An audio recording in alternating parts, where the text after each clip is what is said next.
produced 14 scenes of Holy Week for the Art Prize entry this year in 2025. So the name of it is Nailed in Time Holy Week Reflections. And I would just like to review for you what I've done with those 14 scenes. The first one is Jesus abandoned by his disciples who keep falling asleep while he's praying for the events that are going to happen to him this week. Scene number 2 is betrayed, because Judas decided that for 30 pieces of silver it was worth his while to be able to tell the soldiers that came and arrested Jesus. Jesus was taken to the Sanhedrin and was condemned by the religious leaders. Eventually they asked Jesus to state his case. Is he really the Son of God? And after he did, the leaders didn't want to hear anymore. They're plugging their ears. They said, our minds are made up. He's guilty. Meanwhile, Peter is denying Jesus. There are biblical instances of 3 different times people have asked or pointed out he's one of the disciples. He knows Jesus. But each time he says, no, no, no. 3 lies. The lies get a little bit bigger each time. Jesus is brought to Pilate to be judged. Pilate knows that Jesus is really innocent. Pilate was told by his wife that Jesus was innocent, but as he is listening to the crowd cry, crucify, crucify, with elements of torture that they brought, he has to make a decision to release Barabbas and keep Jesus bound. Pilate is washing his hands because he thinks that's one way that he will not end up with a guilty conscience. Now the crown was one of the items of torture, and this one happens to be constructed out of 10 human forms, and their forearms are left like thorns. 10 human forms connected, because that would represent the reason for Jesus dying on the cross for humanity. Jesus is burdened by the weight of the cross as he carries it for his own crucifixion. Heavy because of gravity, but a heaviness that we don't understand because it's for the sin of the world. Jesus fatigues and he gets helped by Simon to carry the cross, and Jesus is still led along by those that are taking care of bringing him to the crucifixion.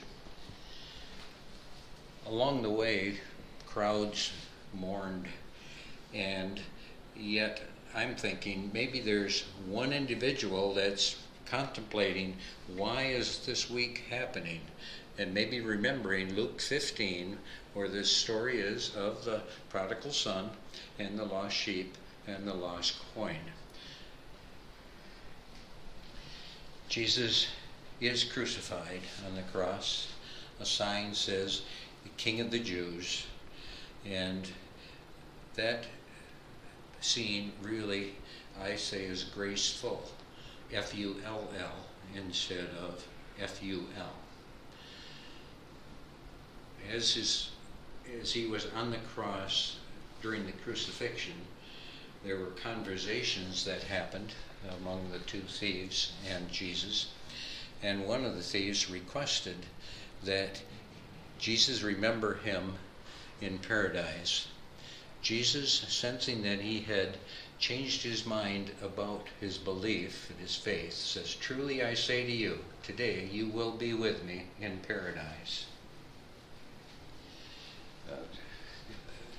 Mourning took place particularly by Mary, the mother of Jesus, who had witnessed the torture, witnessed the crucifixion, and the ladies at the cross tried to comfort her. from the cross, Jesus is asking his disciple John to take care of his mother. On the cross, I want to emphasize saving grace as a comparison to common grace. Common grace is something we can exhibit to others, but saving grace only comes through the death and resurrection. Jesus dies after a short time, and the earth does some strange things. Darkness came in the middle of the afternoon. The rocks split, the earth shook, and the Roman soldiers who had participated in the crucifixion actually were able to say, this is something special. Surely this man was the Son of God. The cross made here is made from 5 human forms connected together with a smaller cross. Jesus at one time had said, take up your cross and follow me. So I call this the cross within the cross of salvation and the cross of servanthood. One of the important people in the whole narrative is Joseph of Arimathea. Joseph secretively at night went to Pilate and said, would you release the body to me? Someone needs to clean it and prepare it and put it in a tomb. At that point, his followers of Jesus were probably thinking, it's all over, that's the end, and in despair, kind of wondered what's going to happen. Well, we know the rest of the story. We ask the question, is it really finished? And this points to the angel at the tomb that says to Mary, do not be afraid. We have the testimony of Corinthians that Christ has indeed been raised from the dead. This little arrow I have pointing to a couple of hymns from the church that usually are sung at Easter time. Christ arose and Christ the Lord is risen today. We have people showing some reactions that people have to the whole story, but most important at all, we point to the empty cross, the cross of resurrection, which is the final glory that happens with the story. Thank you. Thank you for watching, listening.